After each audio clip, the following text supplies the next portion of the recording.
Sebanyak 25 daripada 60 khemah Bazar Ramadan di pekarangan Stadium Sultan Muhammad IV di sini rosak selepas dilanda hujan lebat dan ribut awal pagi tadi. Kejadian kira-kira jam 3 pagi itu menyebabkan lebih 40 peniaga mengalami kerugian apabila gerai jualan mereka rosak ditimpa khemah yang runtuh.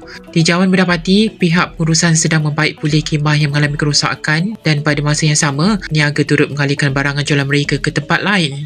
Peniaga nasi ayam Nur Syazani Ikhwan Nur Zahrul Shah 25 berkata, dia mengetahui kejadian itu daripada rakannya yang bekerja sebagai pengawal keselamatan di tapak bazar berkenaan. Ketika kejadian, rakan saya sedang memeriksa di kawasan sekitar bazar sebelum beberapa khemah tumbang disebabkan angin kencang serta hujan lebat.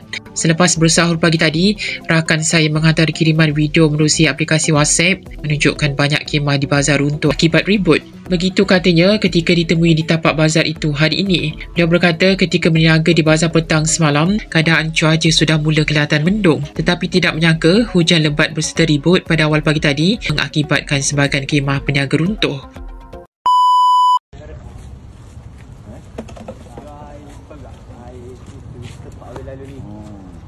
Allah. Atas mana bukan atas?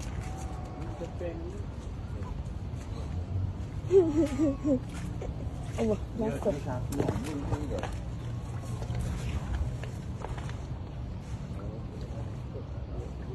Oh. Bahaya kok kalau ada elektrik. Oh, betul dah.